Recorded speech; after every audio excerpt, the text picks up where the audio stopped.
Management मंत्र 10 बातें जो कृष्ण के जीवन को बनाती है महानतम। जीवन प्रबंधन के लिए सबसे श्रेष्ठ सूत्र। जन्म से लेकर देहत्याग तक भगवान कृष्ण के जीवन की लगभग हर घटना में कोई सूत्र है। युद्ध भूमि पर दिया गया गीता का उपदेश संसार का श्रेष्ठतम ज्ञान माना जाता है। मैनेजमेंट मास्टर कहें या जगत गुरु, गिरधारी कहें या रणछोड़, भगवान कृष्ण के जितने नाम हैं उतनी कहानियां।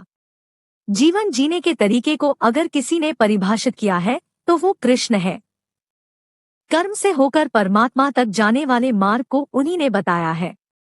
संसार से वैराग्य को सिरे से नकारा, कर्म का कोई विकल्प नहीं, ये सिद्ध किया। कृष्ण कहते हैं, मैं हर हाल में आता हूँ। जब पाप और अत्याचार का अंधकार होता है तब भी, जब प्रेम और भक्ति का उजाला होता है तब भी, दोनों ही परिस्थिति में मेरा आना निश्चित है। वैसे तो कृष्ण का संपूर्ण जीवन ही एक प्रबंधन की किताब है, जिसे सैकड़ों हजारों बार कहा सुना जा चुका है। कुरुक्षेत्र में दो सेनाओं के बीच खड़े होकर भारी तनाव के समय कृष्ण ने अर्जुन को जो ज्ञान दिया वो दुनिया का श्रेष्ठतम ज्ञान है। गीता का जन्म युद्ध के मैदान में दो सेनाओं के बीच हुआ। जीवन की श्रेष्ठतम बातें भारी तनाव और दबाव में ही होती है। अगर आप दिमाग को शांत और मन को स्थिर रखने की कोशिश करें तो सबसे बुरी परिस्थितियों में भी आप अपने लिए कुछ बहुत बेहतरीन निकाल पाएंगे। ये कृष्ण सिखाते हैं।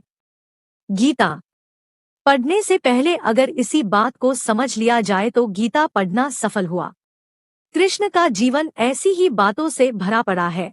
जरूरत है नजरिए की। उनका जीवन आपके लिए माइथोलॉजी का एक हिस्सा मात्र भी हो सकता है और आपका पूरा जीवन बदलकर रख देने वाला ज्ञान भी। आवश्यकता हमारी है, हम उनके जीवन से लेना क्या चाहते हैं। कृष्ण मात्र कथाओं में पढ़ाया सुना जाने वाला पात्र नहीं है, वो चरित्र और व्यवहार में उतारे जाने वाले देवता है। कृष्ण से सीखे कैसे जीवन को श्रेष्ठ बनाया जाए। 10 बातें हैं जो अगर व्यवहार में उतार ली तो सफलता निश्चित मिलेगी। 1. शुरू से अंत तक जीवन संघर्ष ही है। कारागृह में जन्मे कृष्ण पैदा होते ही रात में यमुना पार कर गोकुल ले जाया गया। तीसरे दिन पुतना मारने आ गई। यहाँ से शुरू हुआ संघर्ष देह त्यागने से पहले द्वारिका डुबोने तक रहा।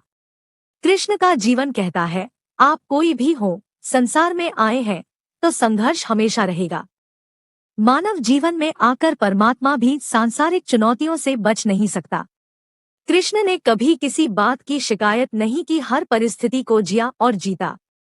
कृष्ण कहते हैं, परिस्थितियों से भागो मत, उसके सामने डटकर खड़े हो जाओ, क्योंकि कर्म करना ही मानव जीवन का पहला कर्तव्य है। हम कर्मों से ही परेशानियों से जीत सकते हैं। 2. स्वस्थ शरीर से ही विजय है। कृष्ण का बचपन माखन मिश्री खाते हुए गुजरा। आज भी भोग लगाते हैं हम, लेकिन ये संकेत कुछ और है। आहार अच्छा हो, शुद्ध हो, बल देने वाला हो। बचपन में शरीर को अच्छा आहार मिलेगा तो ही इंसान युवा होकर वीर बनेगा। शरीर को स्वस्थ रखना है तो बचपन से ध्यान देने की जरूरत है। ये पेरेंटिंग के दौर से गुजर रहे युवाओं के लिए बड़ा मैसेज है। अपने बच्चों को ऐसा खाना दें जो उनको बल दे, सिर्फ स्वाद के लिए ही ना खिलाएं। तभी वे बड़े होकर स्वयं को और समाज को सही दिशा में ले जा पाएंगे। 3. पढ़ाई किताबी ना हो, रचनात्मक हो। कृष्ण ने अपनी शिक्षा मध्य प्रदेश के उज्जैन में सांदीपनी ऋषि के आश्रम में रहकर पूरी की थी। कहा जाता है 64 दिन में उन्होंने 64 कलाओं का ज्ञान हासिल कर लिया था। वैदिक ज्ञान के अलावा उन्होंने कलाएं सीखी। शिक्षा ऐसी ही होनी चाहिए जो हमारे व्यक्तित्व का रचनात्मक विकास करे। संगीत, नृत्य, युद्ध सहित 64 कलाओं कृष्ण के व्यक्तित्व का हिस्सा है। बच्चों में कोरा ज्ञान ना भरें, उनकी रचनात्मकता को नए आयाम मिले, ऐसी शिक्षा व्यवस्था हो। 4. रिश्तों से ही जीवन है, बिना रिश्तों के कुछ नहीं। कृष्ण ने जीवन भर कभी उन लोगों का साथ नहीं छोड़ा जिनको मन से अपना माना। अर्जुन से वे युवावस्था में मिले, ऐसा महाभारत कहती है, लेकिन अर्जुन से उनका रिश्ता हमेशा मन का रहा। सुदामा हो या उद्धव, कृष्ण ने जिसे अपना मान लिया उसका साथ जीवन भर दिया। रिश्तों के लिए कृष्ण ने कई लड़ाइयां लड़ी और रिश्तों से ही कई लड़ाइयां जीती। उनका सीधा संदेश है, सांसारिक इंसान की सबसे बड़ी धरोहर रिश्ते ही है। अगर किसी के पास रिश्तों का थाती नहीं है तो वो इंसान संसार के लिए गैर जरूरी है। इसलिए अपने रिश्तों को दिल से जिए, दिमाग से नहीं। 5. नारी का सम्मान समाज के लिए जरूरी। राक्षस नरकासुर का आतंक था। करीब 16,100 महिलाओं को उसने अपने महल में कैद किया था। महिलाओं से बलात्कार में उसे सुख मिलता था। कृष्ण ने उसे मारा, सभी महिलाओं को मुक्त कराया। लेकिन सामाजिक कुरीतियां तब भी थी। उन महिलाओं को अपनाने वाला कोई नहीं था। खुद उनके घरवालों ने उन्हें दूषित मानकर त्याग दिया। ऐसे में कृष्ण आगे आए, सभी 16,100 महिलाओं को अपनी पत्नी का दर्जा दिया। समाज में उन्हें सम्मान के साथ रहने के लिए स्थान दिलाया। कृष्ण ने हमेशा नारी को शक्ति बताया, उसके सम्मान के लिए तत्पर रहे। पूरी महाभारत नारी के सम्मान के लिए ही लड़ी गई। आप कृष्ण भक्त हैं तो अपने आसपास की महिलाओं का पूरा सम्मान करें। कृष्ण की कृपा पाने का ये सरलतम मार्ग है। 6. आपके मतभेद अगली पीढ़ी के लिए बाधा ना बने। कम ही लोग जानते हैं कि जिस दुर्योधन के खिलाफ कृष्ण ने आजीवन पांडवों का साथ दिया, उसकी मौत का कारण भी कृष्ण की कूटनीति बनी। वो ही दुर्योधन रिश्ते में कृष्ण का समधी भी था।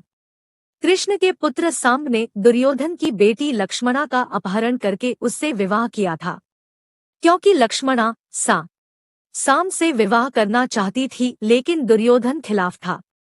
सांब को कौरवों ने बंदी भी बनाया था। तब कृष्ण ने दुर्योधन को समझाया था कि हमारे मतभेद अपनी जगह है, लेकिन हमारे विचार हमारे बच्चों के भविष्य में बाधा नहीं बनने चाहिए।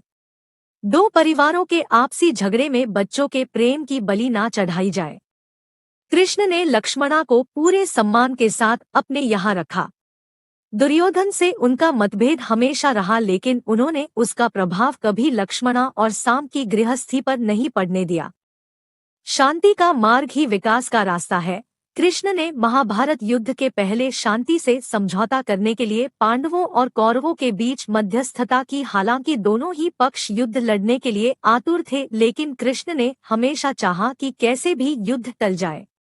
झगड़ों से कभी समस्याओं का समाधान नहीं होता है। शांति के मार्ग पर चलकर ही हम समाज का रचनात्मक विकास कर सकते हैं। कृष्ण ने समाज की शांति से मन की शांति तक दुनिया को ये समझाया कि कोई भी परेशानी तब तक मिट नहीं सकती जब तक वहां शांति ना हो, फिर चाहे वो समाज हो या हमारा खुद का मन। शांति से ही सुख मिल सकता है, साधनों से नहीं। 8. हमेशा दूरगामी परिणाम सोचे। महाभारत में जुए की घटना के बाद पांडवों को वनवास हो गया। कृष्ण ने अर्जुन को समझाया कि ये समय भविष्य के लिए तैयारी करने का है। महादेव शिव, देवराज इंद्र और दुर्गा की तपस्या करने को कहा। कृष्ण जानते थे कि दुर्योधन को कितना भी समझाया जाए, वो पांडवों को कभी उनका राज्य नहीं लौटाएगा। तब शक्ति और सामर्थ्य की जरूरत होगी। कर्ण के कुंडल कवच पांडवों की जीत में आड़े आएंगे, ये भी वे जानते थे। उन्होंने हर चीज पर बहुत दूरगामी सोच रखी। कोई भी फैसला तात्कालिक आवेश में नहीं लिया। हर चीज के लिए आने वाली पीढ़ियों तक का सोचा। यही सोच समाज का निर्माण करती है। 9. हर परिस्थिति में मन शांत और दिमाग स्थिर रहे। पांडवों के राजसूय यज्ञ में शिशुपाल कृष्ण को अपशब्द कहता रहा। छोटा भाई था लेकिन मर्यादाएं तोड़ दी। पूरी सभा चकित थी, कुछ क्रोधित भी थे, लेकिन कृष्ण शांत थे, मुस्कुरा रहे थे। शांति दूत बनकर गए तो दुर्योधन ने अपमान किया। कृष्ण शांत रहे। अगर हमारा दिमाग स्थिर है, मन शांत है, तभी हम कोई सही निर्णय ले पाएंगे। आवेश में हमेशा हादसे होते हैं, ये कृष्ण सिखाते हैं। विपरीत परिस्थितियों में भी कभी विचलित नहीं होने का गुण कृष्ण से बेहतर कोई नहीं जानता। 10. लीडर बने, श्रेय लेने की होड़ से बचे। कृष्ण ने दुनिया भर के राजाओं को जीता था। जहां ऐसे राजाओं का राज था, जो भ्रष्ट थे, जैसे जरासंध। लेकिन कभी किसी राजा का सिंहासन नहीं छीना। कृष्ण के पूरे जीवन में कभी ऐसा नहीं हुआ कि उन्होंने किसी राजा को मारकर उसका शासन खुद लिया हो। जरासंध को मारकर उसके बेटे को राजा बनाया, जो चरित्र का अच्छा था। सभी जगह ऐसे लोगों को बैठाया जो धर्म को जानते थे। कभी किंग नहीं बने, हमेशा किंगमेकर की भूमिका में रहे। महाभारत युद्ध में भी खुद हथियार नहीं उठाया। पूरा युद्ध कूटनीति से लड़ा, पांडवों को सलाह देते रहे, लेकिन जीतने का श्रेय भीम और अर्जुन को दिया।